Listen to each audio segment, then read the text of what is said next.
بسم اللہ الرحمن الرحیم۔ ویڈیو دیکھنے کے بعد آپ اپنے آنسوؤں کو روک نہیں پائیں گے۔ دل تھام کے ویڈیو دیکھیے گا۔ ایک بار پیارے نبی رسول اللہ صلی اللہ علیہ وآلہ وسلم مسجد نبوی میں تشریف لائے۔ جیسے کہ مسجد نبوی کے سامنے ہی حضرت بی بی فاطمہ اور حضرت علی کا گھر تھا۔ پیارے نبی مسجد میں بیٹھے تھے۔ حسن اور حسین کے رونے کی بہت ہی تیزی سے آوازیں ان کے کانوں میں پڑیں۔ پیارے نبی رسول اللہ صلی اللہ علیہ وآلہ وسلم بہت پریشان ہو گئے کہ حسن اور حسین کیوں رو رہے ہیں۔ آپ وہاں سے اٹھے اور بی بی فاطمہ کے گھر کے دروازے کے پاس تشریف لے آئے۔ دروازہ کھٹکا کر آواز دی، بیٹی فاطمہ دروازہ کھولو۔ اندر سے پیاری بیٹی بولی، اے ابو جان دروازہ کیسے کھولوں؟ میرے پاس اتنی بڑی چادر نہیں کہ میں اپنے اوپر اوڑھ لوں۔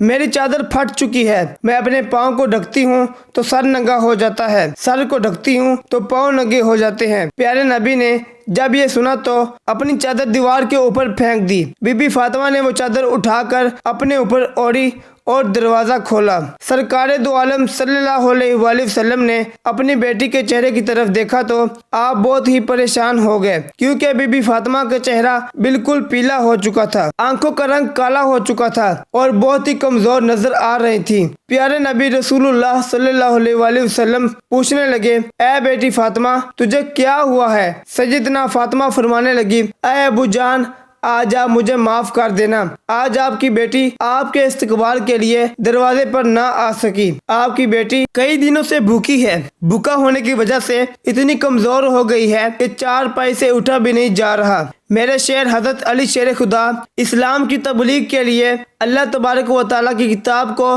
مختلف علاقوں میں پہنچانے کے لیے گئے ہیں اور گھر میں کھانے کو کچھ بھی نہیں ہے۔ یہ کہہ کر بی بی فاطمہ زاروں کی طرح رونے لگی اور کہنے لگی، حکم کریں اے ابو جان۔ پیارے نبی حضرت محمد صلی اللہ علیہ وآلہ وسلم اپنی بیٹی کی بات سن کر زاروں کی طرح رونے لگے اور کہنے لگے کہ میں مسجد نبوی میں تھا، حسن اور حسین کی رونے کی آوازیں بہت تیزی سے میرے کانوں میں پڑیں، میں پریشان ہو کر آیا۔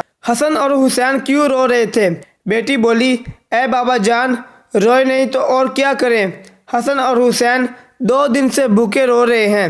پیارے نبی نے اپنا مبارک ہاتھ اپنی بیٹی کے سر کے اوپر رکھا اور انہیں دلاسا دیا کہ اے بیٹی صبر کرو۔ رسول اللہ سرکار دو عالم صلی اللہ علیہ وآلہ وسلم آپ نے حسین کو اپنی گود میں لیا اور اپنی مبارک انگلی حسین کے منہ میں ڈالی تو حسین انگلی کو چوسنے لگا اور خاموش ہو گیا۔ حسن کو اپنے کندھوں پہ اٹھا لیا۔ حسن نے بھی خوب آرام پایا۔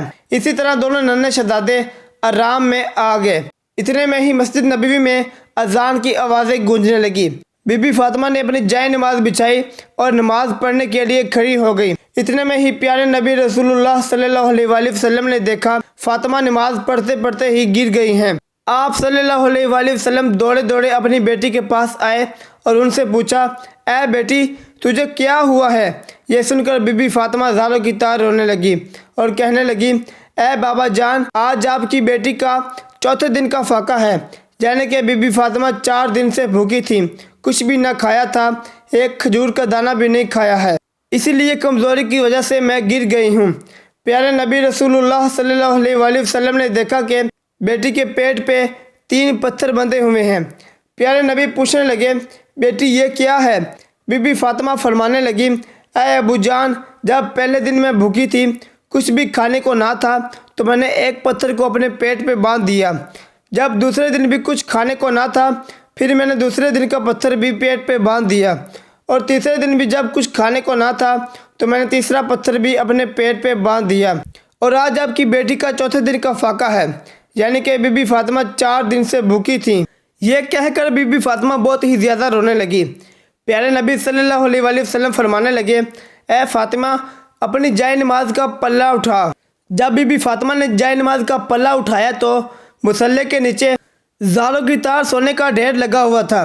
پیارے نبی صلی اللہ علیہ وآلہ وسلم فرمانے لگے، فاطمہ بیٹی یہاں سے تمہیں جتنا سونا چاہیے اٹھا لو، لیکن یاد رکھنا قیامت کے دن تمہیں اس کا حساب دینا پڑے گا۔ یہ سن کر بی بی فاطمہ نے سونے کو ہاتھ بھی نہ لگایا اور جائے نماز کا پلہ واپس رکھ دیا اور کہنے لگی، اے ابو جان مجھے یہ سونا نہیں چاہیے۔